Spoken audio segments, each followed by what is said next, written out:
bëjmë një bashkëbisedim, të flasim për më të mirën, të flasim për më të bukurën, të flasim për moralet, të flasim e të gjitha të bien mbi pikën kulminante të bashkimi jonë kombëtar. Po morrin politikanë të dy krave, të dy vendeve tona, ose të popullit shqiptar, si në Kosovë, si në Shqipëri, si në Maqedoni. Shikoni, populli shqiptar është një. Është një e është shqiptar.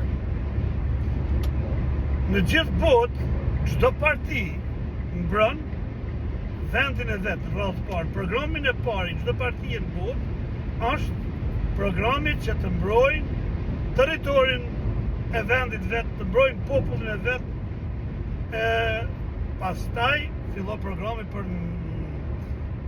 ngritjen e nivelit, për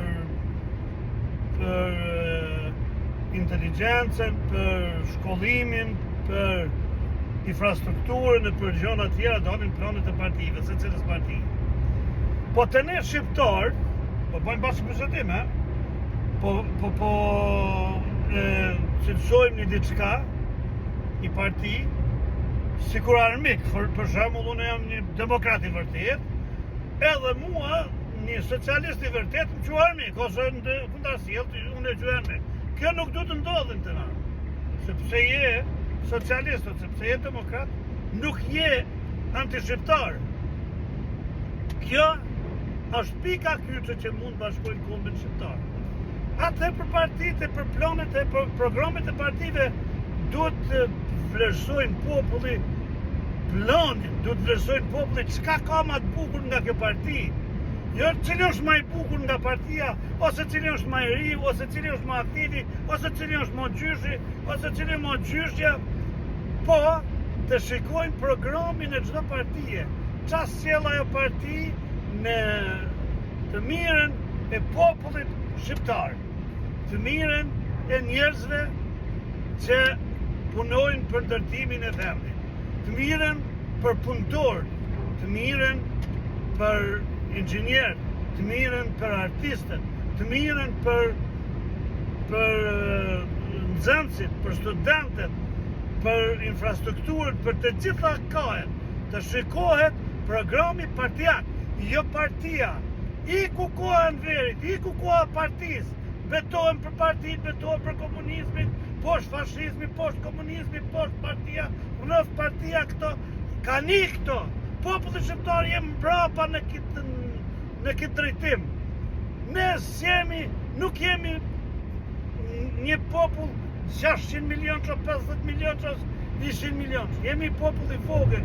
Mrena për mrena kufive shqiptar, ka shqiptar, maksimum mund të bëhen 10 milion shqiptar. Prandaj, 10 milion shqiptar është një zerëm në 8 miliard të botës. Nuk ka vëmendje bota të na. Na do të kemë vëmendjen të bota, na do të ruajmë demokracinë, na do të ruajmë virtytet e vendit tonë, na do të ruajmë vllavrasjet, mos të shkojmë në vllavrasje, na do të ruajmë bashkimin e kombit tonë që është i shpërndar prej armiqve tonë shekullor. Pra, kjo është e gjitha. Ky bashkëbisedim duhet bëhet në çdo shtëpi, në çdo familje, në rrugë, në shkollë, kudo, se çdo njeri ta dinë se bashkimi jonë është Shqipëria, nuk është as feja, nuk është as partia. Se jemi lodhë, fet një non, partit një non, njerëzit e pa nivel tjetër non, kjo punë atë që ato mbetet për të tjerët. Pra, i lutem çdo kuj që të bëjnë një bisedë për të mirën, për të ardhmen, për bashkimin, për shqiptarinë, për vendin tonë, për lumturinë tonë, për të ardhmen tonë, për zhvillimin ekonomik familjeve tona. Ju faleminderit.